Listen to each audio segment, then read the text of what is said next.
घने जंगल में एक सियार रहता था जिसका नाम था काकू।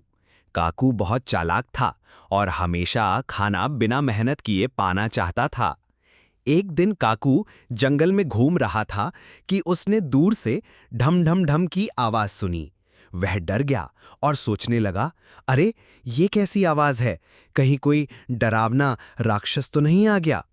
वह धीरे धीरे आवाज की तरफ गया और देखा कि एक पेड़ से टंगा हुआ पुराना ढोल हवा में हिल रहा है।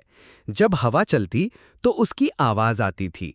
काकू को लगा, वाह, अगर मैं इस ढोल को जंगल के राजा शेर के पास ले जाऊं और कहूं कि इसमें जादू है, तो शेर मुझे खूब खाना देगा।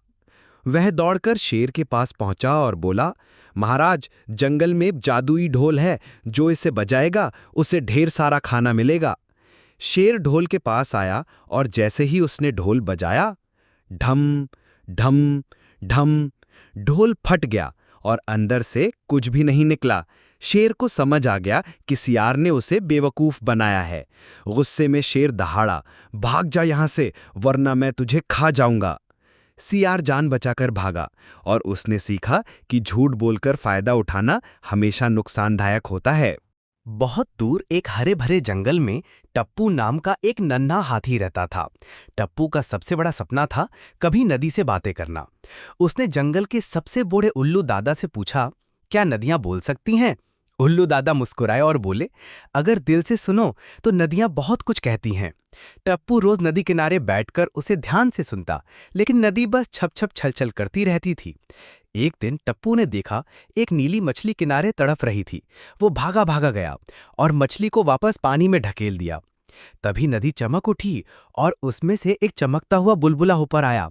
बुलबुले से एक मीठी आवाज आई, टप्पू, तुमने मेरे बच्चे की जान बचाई है, अब मैं तुमसे बात कर सकती हूँ। टप्पू खुशी से उछल पड़ा। नदी ने उसे बताया कि वो जंगल की जादुई नदियां है, जो सिर्फ दयालु दिलों से बात करती है। अब टप्पू रोज नदी से बातें करता। नदी उसे बताती कहानियां, पुराने जमाने की बातें और छिपे हुए खजानों के राज। एक दिन नदी ने बताया, टप्पू, पास वाली गुफा में एक सोने की घंटी छुपी है, जो पूरे जंगल में खुशियां फैला सकती है। टप्पू ने अपने दोस्तों गिल्लू गिलहरी, भोला भालू और मीना मैना के साथ मिलकर उस घंटी को खोज निकाला। जैसे ही घंटी बजी, पूरे जंगल में हंसी, संगीत और रोशनी फैल गई।